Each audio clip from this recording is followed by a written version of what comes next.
Hi, and welcome to the It's Mimic Campaign Builder. I'm Adam. And I'm Dan. And we're working with you to build this campaign from the ground up. We know that every table is different, and so is every Dungeon Master. So please take what you want from each of these episodes and use, adapt, and throw away whatever you need to in order to make things work for your homebrew campaign. We don't know who our party is going to be, and we have no idea what yours is going to be. So we're just designing encounters based on the assumed party of the following 5 archetypes: warrior, priest, mage, criminal, and outdoorsman. They're going to be slowly leveling up as we go, but for now we're only at level 1. And we're working on getting a potions merchant from the nearby canvas city at the crossroads into our walled desert city of Sandspit. Keep in mind that the first large chunk of episodes will be easy to adapt for any party between levels 1 and 5. But before we go any further, let's get to building.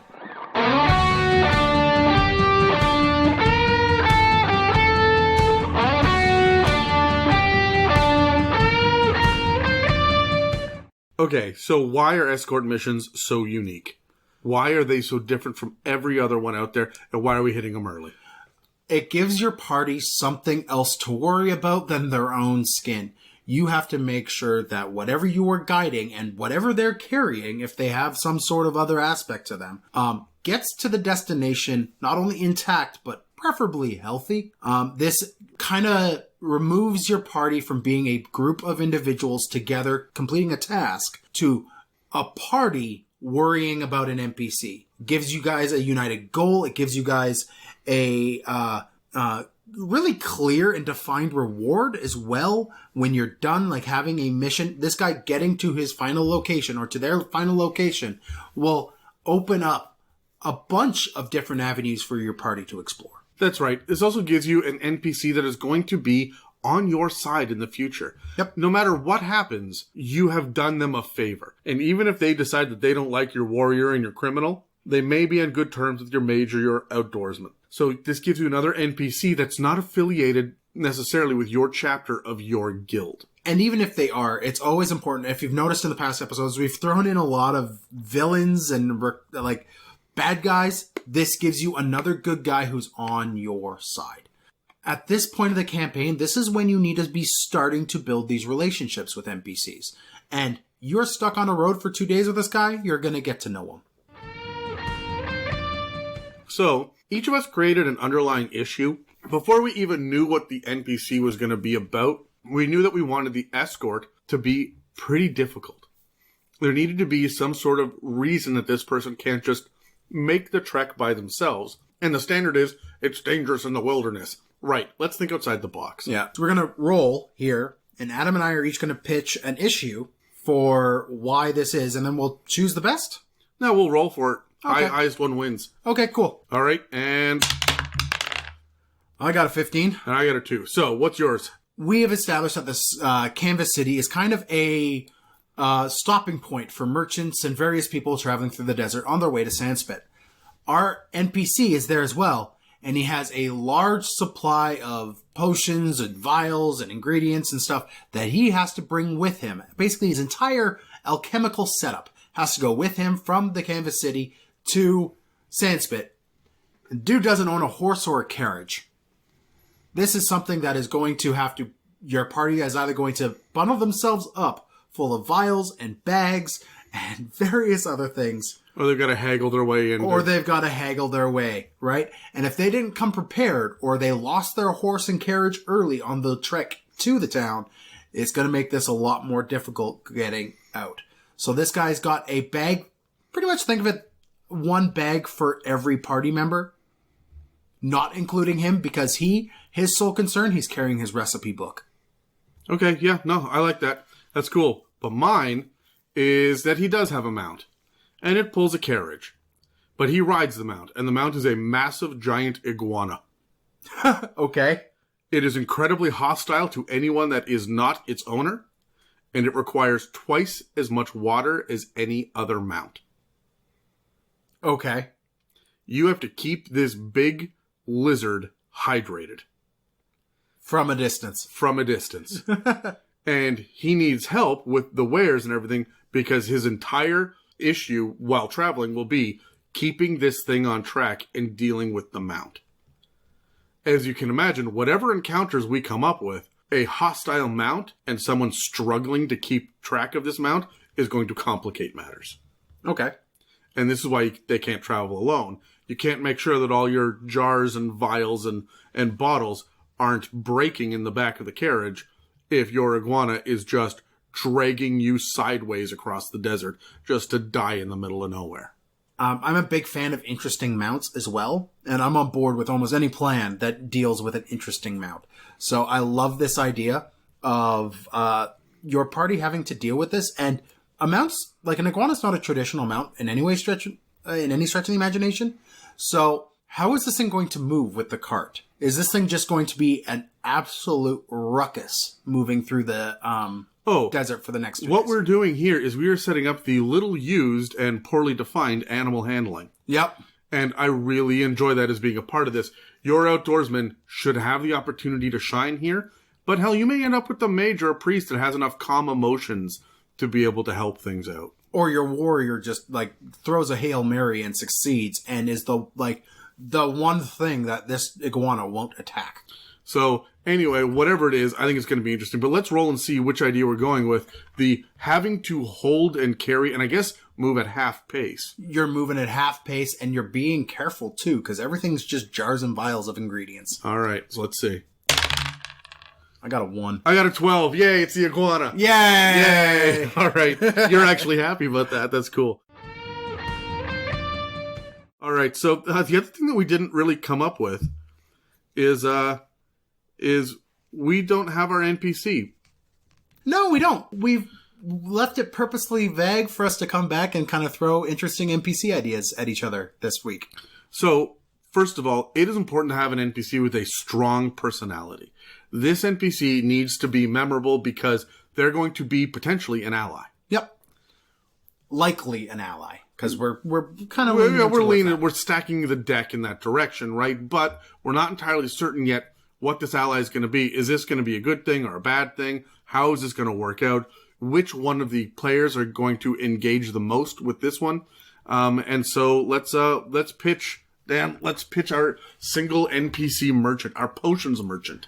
Okay. I got a 13. I got an 18. All right. Well, you're pitching again. So I'm going first. Now, when I like to build NPCs, I like to kind of keep it simple when I'm building these guys. So I have a name, a race, a class, an age, and then I'll make a little note on his personality. His wants and desires and stuff, if the party latches on, I will bring that in later. We know that we're friendly. We have a basic attitude already there, and they need something from the party. So even if they're not super forthright and pleasant and whatnot, they need the party, and they're going to be willing to work with the party. Yeah. That's what we're dealing with off the bat here. Yeah. The other thing that I would say, for me, I do everything that you do for simple, but I don't do class. I do by job. That's fair enough. That's perfectly acceptable way of doing it, because often you don't want your NPCs to get involved in a fight. Yeah, and I find that if you are dealing with some sort of stonemason, it doesn't matter what their class is. This is a role-play encounter, and it matters more what their job is and what their family is, as opposed to how many attacks they get per round in a role-play. So yep. Cool. So anyways, I have Zelmar Alvianti. Zelmar Alvianti is a summer Eladrin. He's got his summer season on because he's in the desert. Alchemist, which is the new artificer subclass thing. He is going to be kind of squirrely. I've kind of got here that he is slow speaking.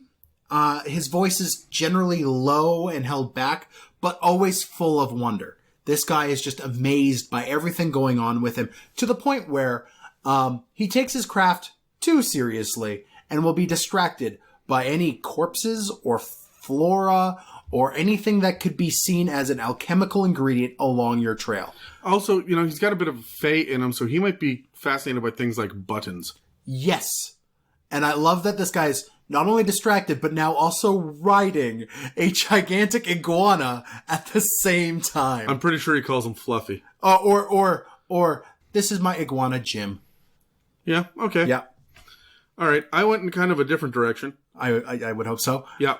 Mine is not a potions maker, but a potions merchant. Okay. Has the recipe spellbook, but does not craft them themselves, and requires other people, and is more of a managerial overseer. Okay. And she is Mrs. Dralbinu. She's an ancient turtle who shrieks and hides within her shell at every instance of danger. I just like, oh, danger. There goes the arms. There go the legs. There goes the head. The turtle shell is just spinning on the ground. And the iguana's taken off. Yeah. Right? Cart and everything that's attached to it with it. Yeah. And so she's got this book, which is her livelihood. But when she goes into new towns, and that's the thing, she's got this backlog of potions, and I figured she's moving to the next town to find an alchemist that's going to be able to help her. Okay. So that's what I came up with. No, I love it. All right, shall we roll? Let's do it. I got a 19. Oh, you bumped me to a 3, you bitch. And I got a 5. We got Zelmer. Oh, I didn't even intend to do that. Normally I aim. I did not even aim that time. It's like you going to the bathroom. That's okay. We got your issue and my NPC. Yeah, Dan, I feel like I'm dealing with your issues already, so... Always. Okay, so now we've got... What's his name? Zelmu? Zelmar. Yeah. I'm never going to remember that. We got to write that down. So we have Zelmar, and Zelmar is a part of the Black Ink Union, just like our guys are. He's coming into town, and he's got a giant iguana who is difficult to control, incredibly hostile, and needs consistent water in order to stay alive. This is an interesting setup that we have here, but he's going to need some protection. He needs people to help him kind of wrangle the rest of the potions and keep an eye on things in the back of the cart. I think the outdoorsman stays out and is a guide in the front, but you may have the mage or the priest riding in a carriage or in a caravan or a cart or something in the back, keeping an eye on things and making the occasional sleight of hand check or dex save in order to rescue something. Yeah. And I think that you as a DM should have a list of what these potions are, how many of them there are, and then every time that one breaks, you roll and you see what goes. Okay. So, now that we have this scenario set up, we got to get back. And that's what this is about, right? We haven't really met this guy. We haven't dealt with the iguana. All of these are encounters that will happen. And we've set them up. What we've done is we've come up with an underlying issue, the reason for the escort mission, and we've also come up with the person being escorted.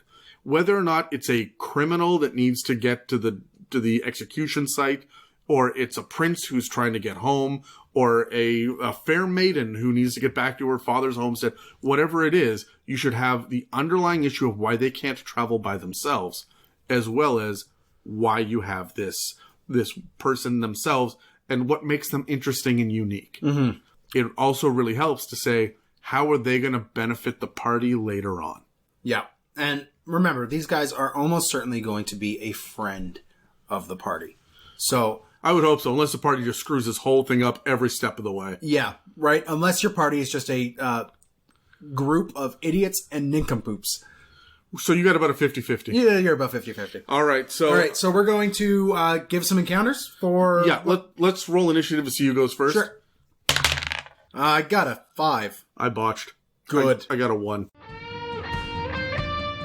All right, so I wanted to, again, reinforce this rivalry with the Lachlan's Lot.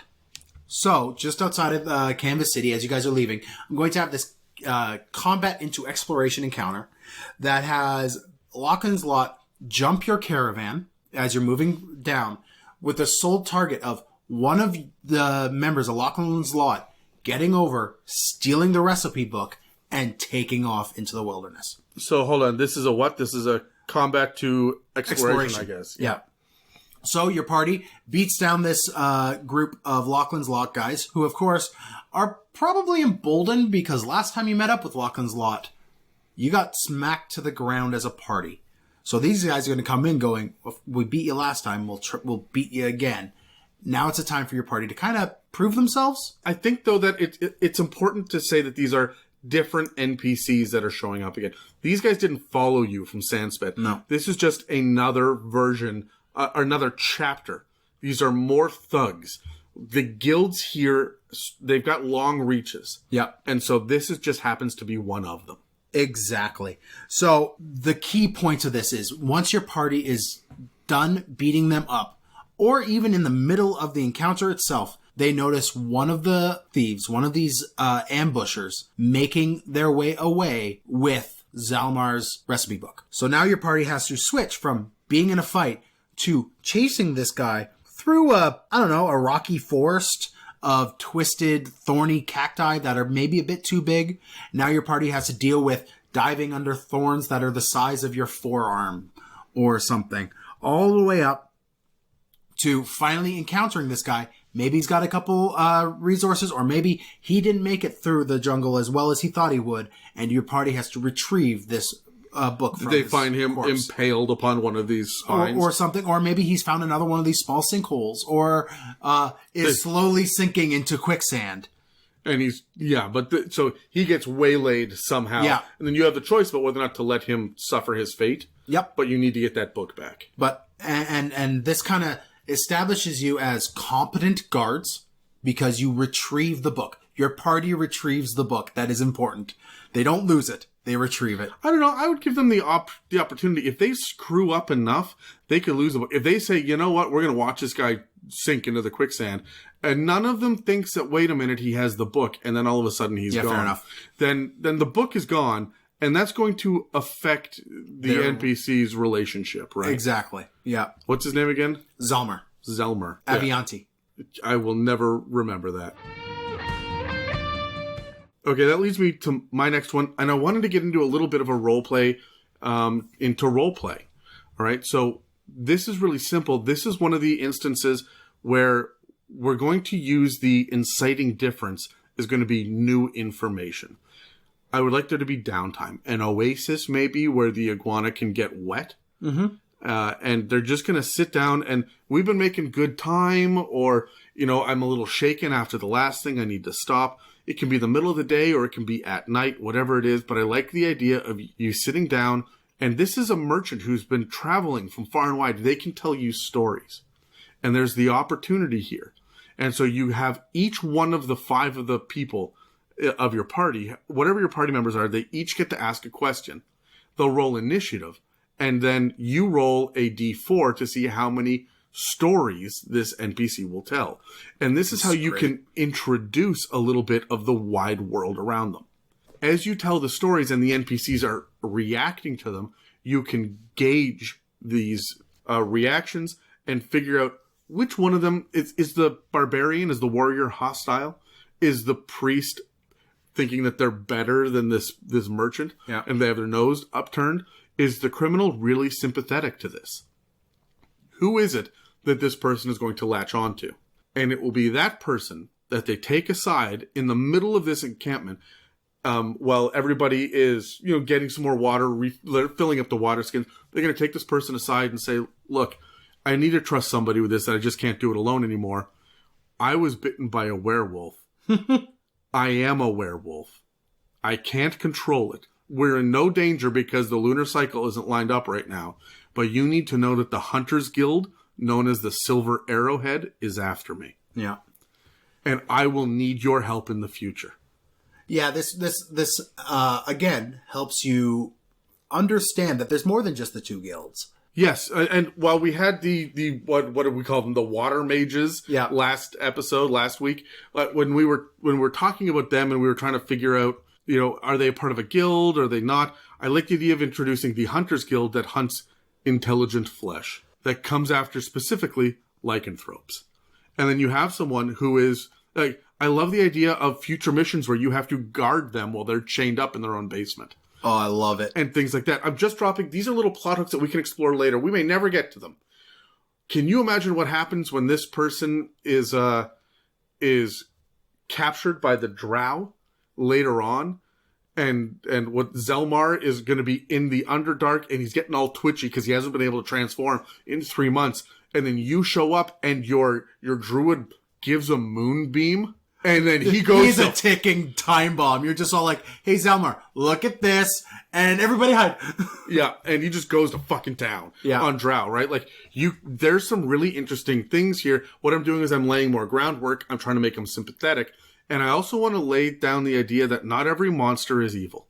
Now, you don't want to deal with a werewolf, right? That's especially at level 1. Yeah, that's a bad time, right? And you're looking for, hey, you know what? This is a secret that we have now. And by having an NPC provide the party with the secret and give the party or a single party member control over their fate, that shows trust. And we haven't built a lot of trust yet. Even Tremblay was a little untrustworthy at the beginning. Yep. This is the first one that's going to be full of trust by saying, here, I need your help. Here's my big secret. Please help me. And it is also important to do this to the one party member who is favorable before you even breach the subject with this guy. Yes. Right? You definitely do not want to be going to the lycanthrope hunting paladin in the party, pulling that guy's side and saying, hey, just cards on the table. I'm what you hate. No, yeah, absolutely. Right? Like, this is your job as a DM to be like, okay, let's figure this out. Now, if the one person who is the most favorable is also the paladin who is a lycanthrope killing paladin, you've got a challenge in front of you as a DM. Yeah, and honestly, I think that that's not necessarily a bad thing because this is a conflict for that player to deal with.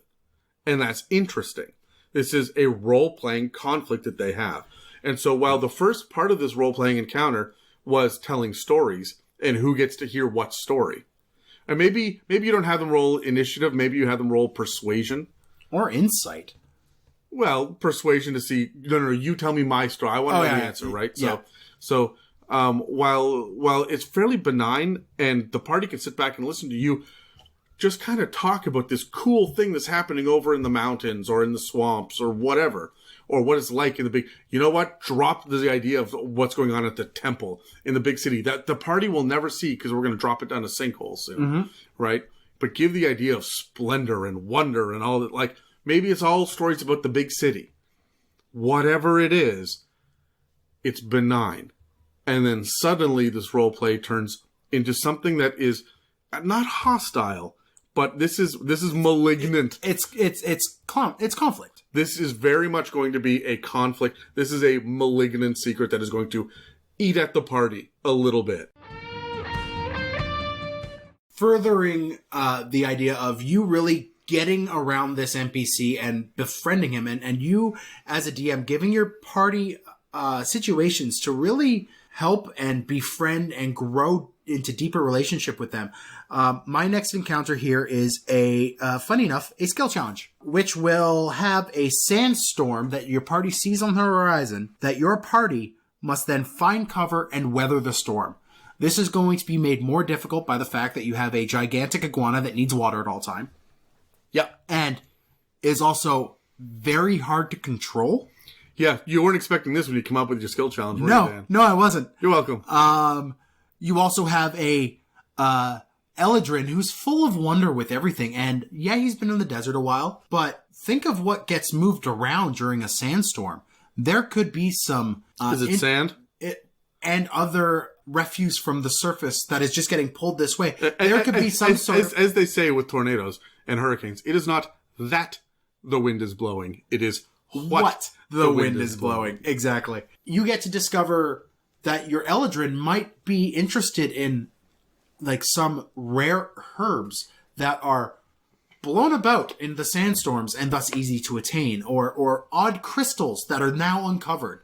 And your Eladrin is going to want to get out. So your party has to figure out some interesting ways using their skills to weather and protect themselves from a fairly major sandstorm. Now, keep in mind, one of these things blew out the road, a couple days ago, and that's spurned a lot of the challenge you guys have faced. So now you have, again, another map that is untrustworthy. Like, this will affect the geography that you guys are encountering. All right, so this skill challenge then is not just weathering a storm, but it's getting out of this area afterwards as well. Exactly, yeah. And that gives your party a bunch of opportunities to really explore their character sheets, explore their skill checks to figure out which ones they gotta use to get out of this. All right, for my next one, I really wanted to go back to the idea of there being these water mages. I've been thinking about it all week, and I really like this. So we're going to have these bandit mages from the last session return. These are the same group, but probably different people because they didn't get away from those skeletons. Yeah. Or maybe you teamed up with them, and they let you go through. But now you're working back again, and no. This was a one-way agreement that we made.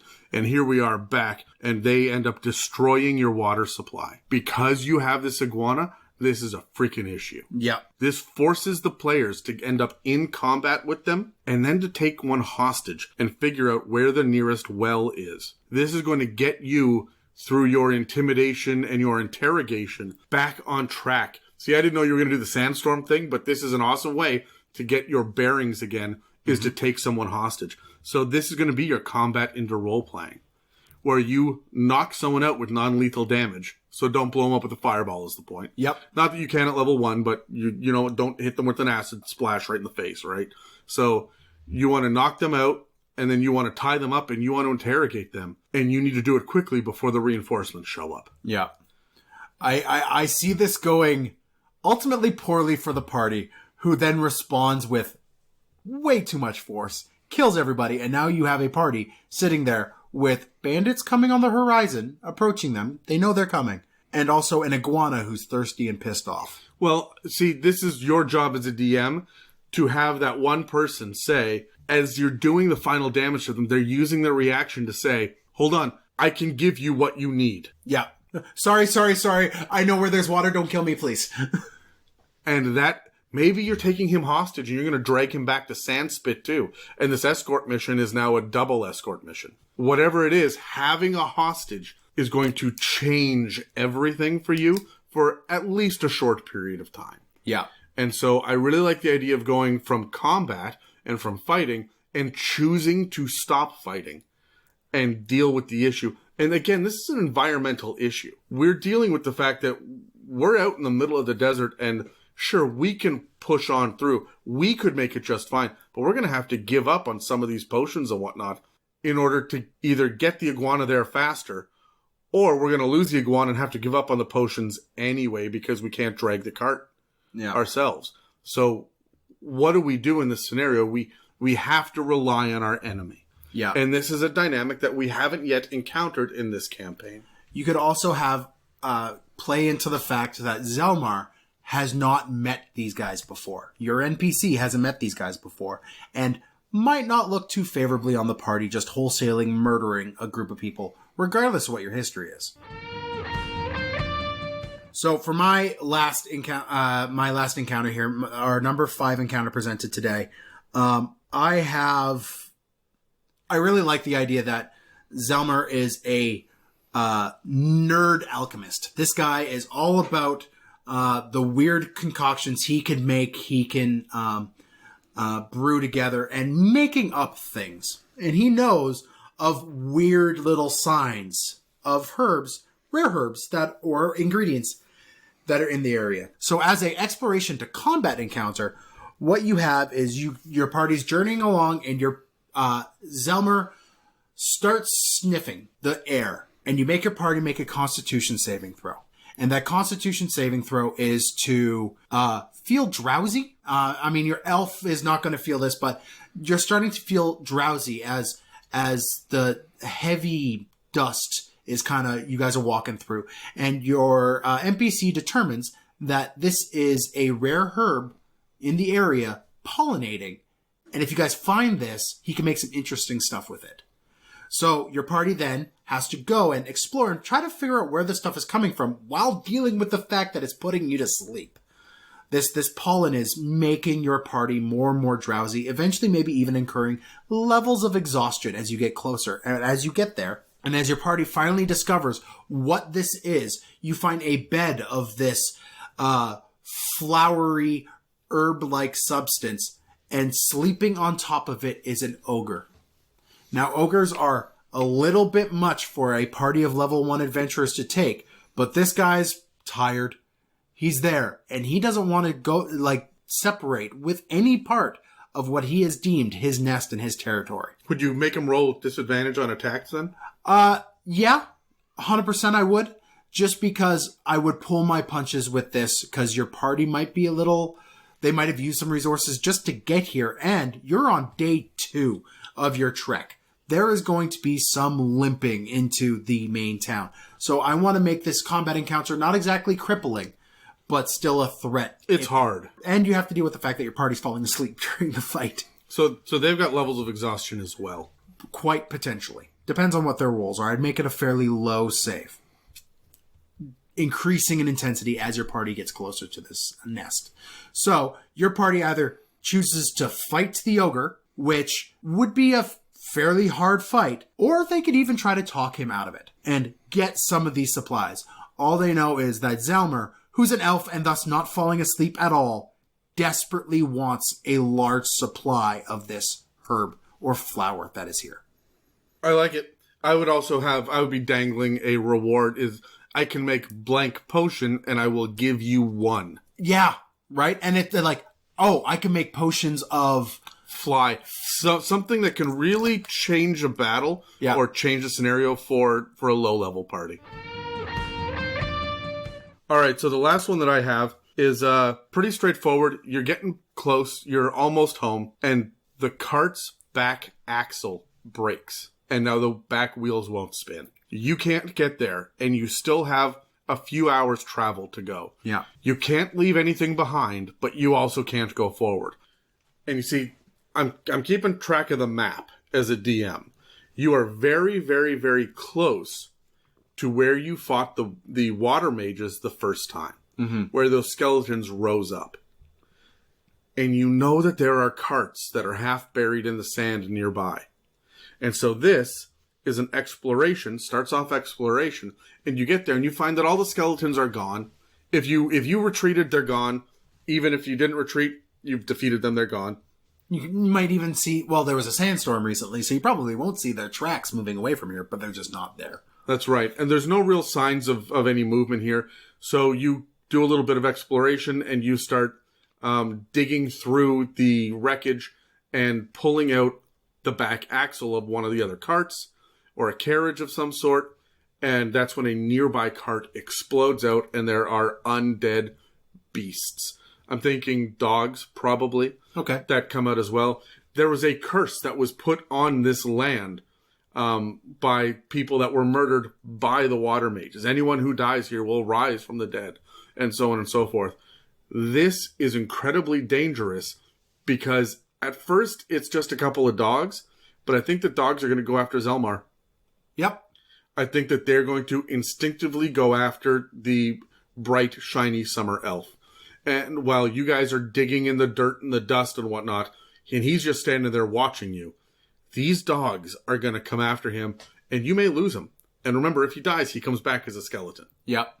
His skeleton will pull free from his sagging flesh. Gross. And will come after you. I really, really like the idea of ending off this relationship. And we've set this up. Like we said, we stacked the deck in such a way that we want Zelmar to be a friend and an ally. Long term. But if he has to die, make it horrible. Make it brutal. And keeping in mind, too, that he is a lycanthrope. What does that mean? Can you kill him with undead? Huh. Does this reveal his secret to the rest of the party? So here's the question then. When your lycanthrope gets attacked and is immune to the damage, these undead dogs are biting them and doing this mundane slashing damage with their teeth, or piercing if they're biting, whatever it is, they're doing this damage. And he's technically getting his flesh ripped up, but he's not bleeding because it's not a silver weapon. Yep. That's gonna give the whole damn thing away.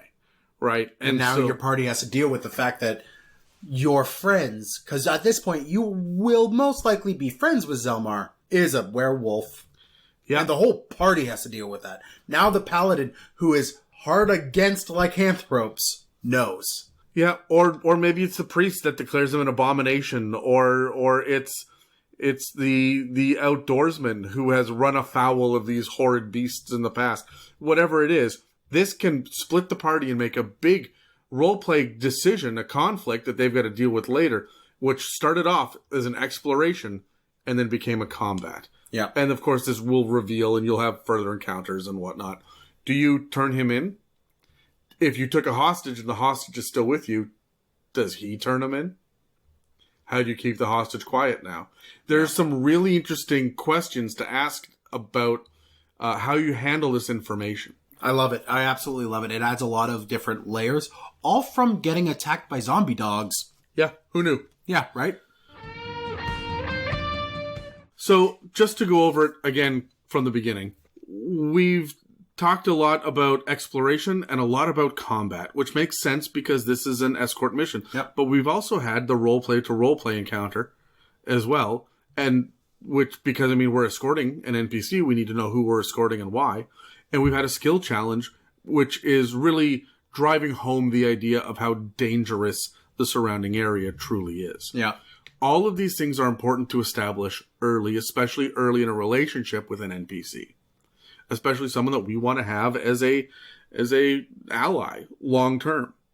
Someone who's going to be able to provide healing beyond just whatever the priest is able to cook up with whatever spell slots he has. Mm-hmm. So, Dan, do you have any final thoughts? This one was really combat and exploration heavy with a bit of roleplay. There's a little bit of everything in here, but we didn't get a whole lot of downtime. There's not a whole lot of inter-party politics, although maybe we'll get some of that at the end when they figure out that, wait a minute, this guy's a werewolf or a wereboar or a werebear. We haven't gotten that far yet, right? Like, he's got to be, I think he might be a wereturtle.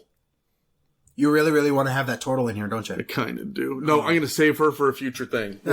And as a DM, always do that. If you have an interesting character idea and it just doesn't fit, save it. It'll come up later. So, do you have any final thoughts?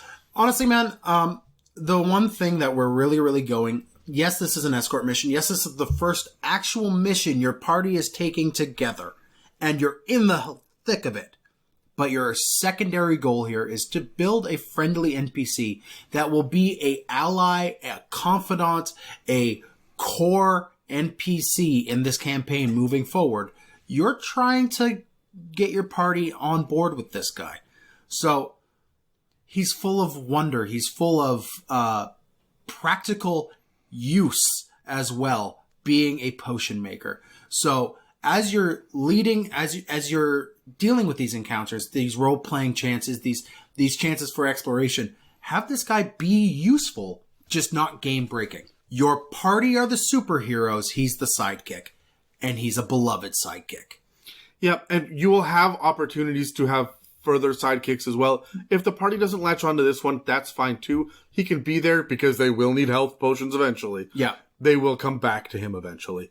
But whatever it is, when you are doing your escort mission, you have to focus on defense. You have to focus on the idea of there being someone to protect the entire time. But most importantly, you need to get from point A to point B. And there will be challenges along the way. We didn't talk about truly random encounters. No. We didn't talk about the fact that we didn't get all the way to Sandspit. I think that we're not home yet. No, we're going to end this session where you can see it glimmering in the distance. Yeah. Because what we're going to do next episode, is we're going to drop the campaign hook. Here's the hammer. The gods have gone missing. Here we go. We're not even talking the big sinkhole to the Underdark yet. We are just going to say the gods are missing. Look what happened while you were away. Oh, I love it. And so this is where we're going to end our level 1. In our last level 1 session, we're going to reveal the full campaign. What we've done is we've explored the city, we've explored our guild, and we've explored the area directly outside, as well as a relationship with a potential new friend. Yeah. And we've got some wins and some losses at this point. We've got some strong opinions, and we're only 3 sessions in. Yeah. But this is what dynamic encounters can provide beyond just bandits pop out of the sand, hold you at the end of a crossbow bolt, and say, give me your gold. We can do so much better. So much more interesting than that. If you start thinking about what one encounter can turn into, if you add a secondary layer or level to it. Okay. So we're almost home. Let's take a week and let the players dangle a little with their first mission almost completed. This will give us a chance to mull things over and decide how this mission is going to set the ball rolling for the campaign's bigger picture. Tune in next week when we discuss consequences, rewards, and big damned plot hooks. So thanks for listening to this episode of the It's a Mimic Campaign Builder. You can find us at www.itsamimic.com and on iTunes, Spotify, and most podcast catchers. And we're also available on Instagram, Facebook, Twitter, and the rest of that social media nonsense. We would love to hear your thoughts on how you would use this episode in your own homebrew campaigns, so reach out and let us know. I'm Adam. And I'm Dan. And we'll be back with more prep work next week.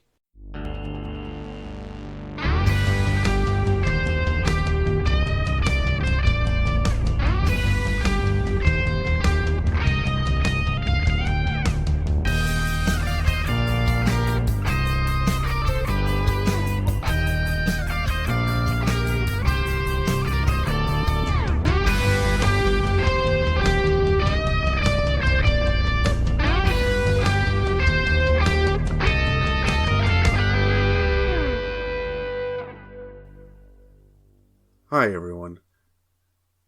We received a piece of mail from one of our longtime listeners from the main podcast, and for those of you that pay attention to our Mailbag episodes, you'll recognize this name.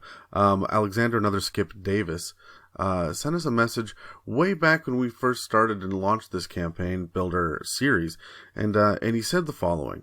He said, "I sort of disagree with the premise.